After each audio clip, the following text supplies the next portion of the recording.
À l'islamophobie. Non, non, non. À l'islamophobie. Non, non, non. À l'islamophobie. Je manifeste, nous manifestons avec cette jeunesse florissante pour avoir le droit de porter notre voile, notre pudeur. Tu peux nous dire où est-ce que nous sommes et qu'est-ce qui se passe et pourquoi ce rassemblement là? Là on est sur la place de la Sorbonne et en fait on est là parce que on trouve que la loi comme elle est maintenant elle est pas bien. Mais on est contre le voile, on est contre l'oppression des femmes. On peut dire quand même que la majorité des musulmans ne soutiennent pas justement le port du voile à l'école, puisqu'aujourd'hui vous êtes peu nombreux. Non, on n'est pas peu nombreux. En fait, c'est une prescription coranique. Donc, quelqu'un qui se dit musulman ne peut pas être contre la loi, contre la loi coranique justement. D'abord, je lui dis, apparemment, tu n'es pas une bonne religieuse parce que tu ne connais pas ta propre religion. Parce que si vous avez lu le Coran, dans le Coran, il n'y a aucune obligation de porter le voile. Si tu as besoin d'un voile pour croire en Dieu, c'est qu'apparemment, ta croyance n'est pas si solide que ça. Parce que, désolé, l'habit ne fait pas le moine, le voile ne fait pas la musulmane. Alors quelle différence y a-t-il de porter un voile et quand on voit tout ce qui se passe dans la pédophilie en France, je crois qu'il vaut mieux porter le voile.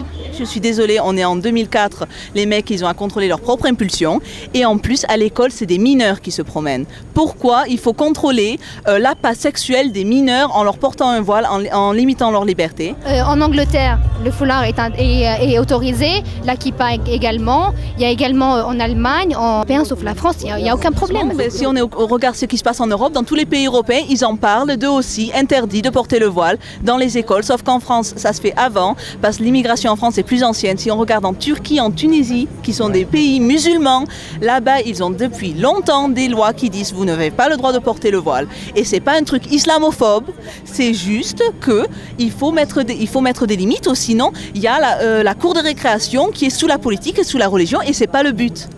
L'école, c'est la seule échelle sociale qui nous reste et il faut qu'elle reste intacte. On va quand même à l'école et on voit, je le disais, on a des amis musulmans, non musulmans, de toutes les religions, donc je suis désolée, on ne cause pas de problème à l'école. Donc je vois pas en quoi ça dérange. La laïcité, par définition, respecte toutes les religions, justement. C'est ça, nous on dit qu'il y a une mauvaise interprétation de la laïcité. Mais la laïcité, c'est pas que tout est permis. La laïcité, ça veut dire qu'il faut séparer l'État de la religion. Ça veut dire qu'il ne faut pas amener la religion sur la place publique. Oui. Je trouve que si tu veux développer ton identité religieuse et culturelle, il y a plein d'endroits pour faire ça. Mais à l'école, c'est là que tu apprends à te connaître, c'est là qu'il y a l'interaction, c'est là qu'il y a l'intégration qui se fait.